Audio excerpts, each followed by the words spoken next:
مصر تبدیلیوں سے گزر رہا ہے، لیکن یہاں اس جگہ تاریخ جیسے ٹھہری ہوئی محسوس ہوتی ہے۔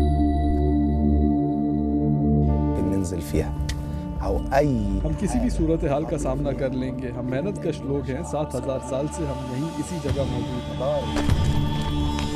ہانی محمد الساوی مصر آنے والے سیاحوں کو گھوڑوں اور اونٹوں پر صحرا کی سیر کراتے ہیں۔ یہ کئی نسلوں سے ان کا پیشہ ہے۔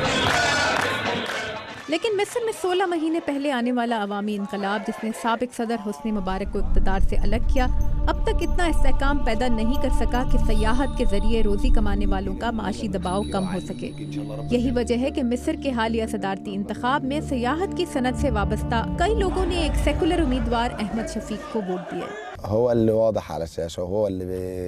جتنے لوگ بھی امیدوار بنے ان میں سے صرف وہی سیاحت کو سمجھتے ہیں، وہی ہمارے مسائل حل کریں گے۔ گھوڑوں کے ایک استبل مالک رمضان نے بھی احمد شفیق کو ووٹ دیے تھے۔ اگرچہ اخوان المسلمین کے محمد مورسی نے بھی سیاحت سے وابستہ افراد کو کچھ یقین دہانیاں کرائی ہیں، لیکن رمضان کو کاروبار بڑھانے کے لیے محمد مورسی سے اچھی امیدیں نہیں۔ مورسی سیاحوں کا مصر آنا پسند ہی نہیں کرتے۔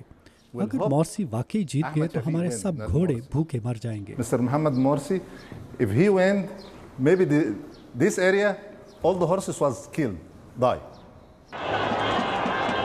گزشتہ سال مصر کے تحریر اسکوائر میں اونٹوں اور گھوڑوں پر سوار افراد نے حسنی مبارک کے مخالفین پر چابک برسائے تھے، اور انہیں تب سے اسٹیٹس کو یا پرانے سیاسی نظام کا حامی سمجھا جاتا ہے۔ لیکن مصری گھڑ سواروں کا کہنا ہے کہ انقلاب مصر آگے کی جانب ایک بڑا قدم ہے۔ اب جب جمہوریت ہے اور عوام کی اپنی رائے ہے تو میں نے اس شخص کے لیے ووٹ دیا ہے جو میرے خیال میں کوئی تبدیلی لا سکتا ہے۔ مصر کے اکثر لوگوں کے برعکس ہانی محمد کو گزشتہ ہفتے مصر میں انقلاب کے بعد بننے والی پہلی پارلیمنٹ تحلیل ہونے کا افسوس نہیں، وہ اسے ایک موقع قرار دے رہے ہیں۔ مصر کی حکمران فوجی کونسل اور اس کی مخالف اخوان المسلمین کے درمیان اقتدار کی رسہ کشی جاری ہونے کے باوجود رمضان اور ہانی کو امید ہے کہ ایک دن ایسا آئے گا جب مصری عوام ملک کے فیصلے کریں گے۔